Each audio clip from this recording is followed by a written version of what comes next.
Wednesday, January 25th, 2017. So I had this dream last night that I couldn't find Rachel anywhere. We'd lost her in the big city. And I'm walking around in the dark under the yellowish colored street lamps, calling out Rachel. Rachel! Rachel! Not answering. Long gone. Who knows what foul beast had picked her up. And I'm in the dream. I'm beginning to panic at the loss of my daughter. Because you know you're dreaming, right? You think it's real. And then I wake up by screaming. I hear screaming in the dream. One scream in the dream, and I'm like, what is that? And then I wake up. It's not Rachel. It's Robert. He's screaming out in pain because Arthur has opened the door to the bathroom onto his tooth. See, Robert likes to go into the bathroom with Arthur while he's brushing his teeth before he goes to school. And Arthur doesn't want him in there. And so they're constantly, no, get out. I want to be in there with you. No, get out. And they have a door fight. They're not supposed to do that. They know that. But he has the door fight and he hits Robert right in the mouth with the doorknob. In the same mouth, on the same tooth, and on the same gums that's been healing since the weekend, since he fell off the foosball table and cracked his tooth on the foosball table and it got wiggly. So I go down the hallway in my underwear, find Robert clinging to mom like a baby chimpanzee clinging to its mother. She's got a Kleenex in his mouth. Blood all over the Kleenex. The blood doesn't really freak me out. I know that your mouth, your fingers, your head bleeds more because it's an extremity. Your mouth bleeds like crazy. I wasn't happy to see it, but it didn't really freak me out. It was my son crying. I hate to hear him cry like that. That painful cry. And then I look over Margaret's shoulder and I see Arthur. Arthur is in the corner of the bathroom in front of the toilet, under the window, just crying. Just, I'm sorry, Dad. I don't deserve to go outside. I deserve to be grounded for a month. What do you do? They know better. Yeah, the first thing you say is, what are you doing? Why did you do that? You know you're not supposed to be. And then you grab him, you pull him in, you go, it's all right, I forgive you. You make sure it's all cool with him because he's got to go to school. You don't want him all the way to school in class, and you want him to have a clear head so he can learn that day. The kids go to school, and we make an emergency appointment this time to take him to the dentist. The first time he banged his tooth on the weekend, we didn't bother because we kind of knew what the dentist was going to say. After the second hit, we were like, all right, it's a re-injury of the same injury. Now, what does that mean? How does that change the game a little bit? So we made an emergency appointment, and it happens to be the same day that Margaret has a doctor's appointment. She has a wart on her foot. Ugh. It has to be taken off. And she's been trying for a year to get rid of it with Compound W and whatever she can use. It ain't coming off. So, and she also had been complaining of pain in her breast. It's not unlike her. When she was nursing, breastfeeding, she would get clogged ducts and she'd get pain in her breast. But she hasn't been breastfeeding for a while. So I said, make an appointment. This is last week. I said, make an appointment as soon as you can. Go in, see the doctor. It was like Thursday or Friday. She got the appointment for today. That's as soon as she could get in. Gets her foot looked at. That's all fine and good.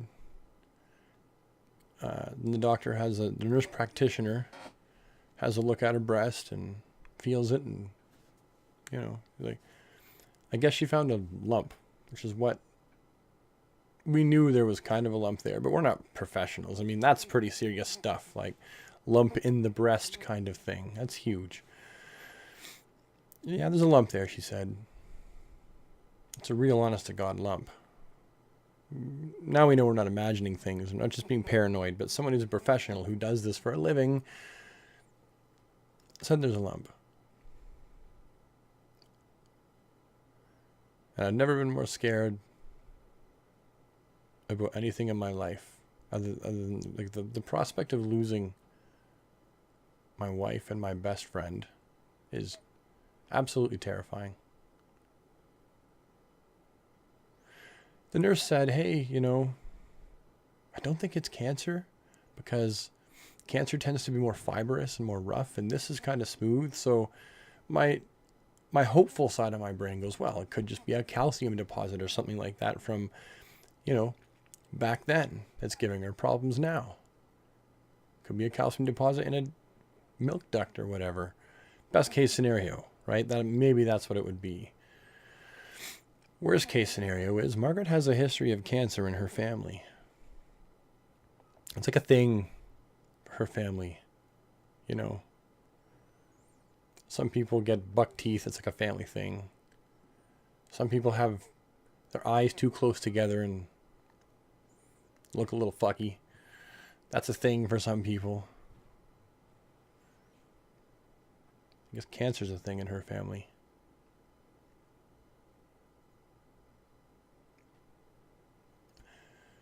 So yeah, we take it seriously. She says, it's probably not cancer, but we're going to put her through the full gamut. We're going to give her a CT scan. Going to have a look at it, make sure.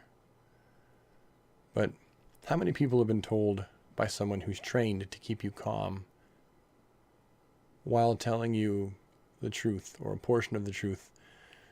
How many people have been told, it's probably nothing, and then they get the CT scan or whatever, and they're like, fuck, it's cancer, and it's really far along, and you have 2 months to live. That's devastating. That's just a devastating feeling. And I try to be a hopeful kind of guy. Doesn't always work. But this is something that it's so close to home, and it's the fear of not knowing. Human beings are generally afraid of the unknown. That's why people are afraid of the dark and afraid of death, and afraid of meeting new people and going new places. It's all to do with the fear of the unknown. And the biggest fear of the unknown for me is not knowing whether I'm going to have to watch my best friend, my partner, my wife, fight for her life.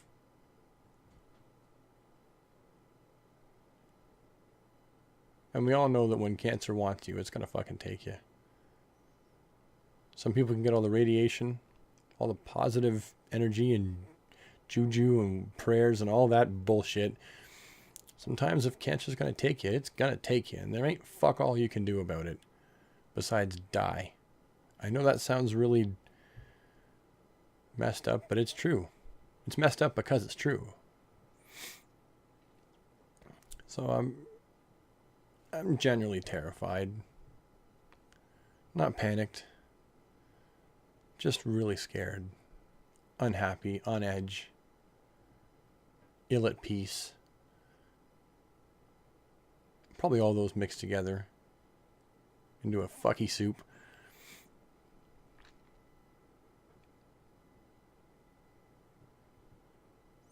Anyway, the dentist had a look at Robert's mouth and said, as long as his tooth, in 2 weeks, he can eat normally with it and he'll be fine. It might change color a little bit because the nerves have been changed and disturbed, but if in 2 weeks he can't eat like normal, then they gotta probably remove the tooth, which sucks ass because then he has to go to school till grade 1 or 2 with a missing tooth. And kids, although they are angels, they can be fucking bastards sometimes, mean sons of bitches to other kids and just make fun of you for shit that it ain't your fault, or at the very least just feel so uncomfortable around it that they won't hang out with those kids.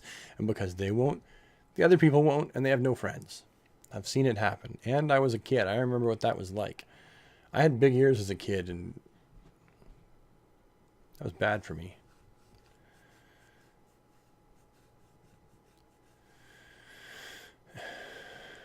Anyway, obviously I'm home now. Margaret doesn't know exactly how I feel. We haven't had pillow talk yet. It's not the end of the night. I imagine we'll really talk about it tonight. She won't even watch this. Margaret doesn't watch the diaries. I don't make them for her or you or anyone else. I make them for the sake of having a diary.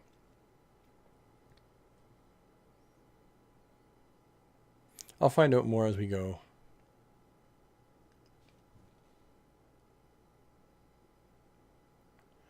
At least I got one of my Superman comics today. It was comic book day.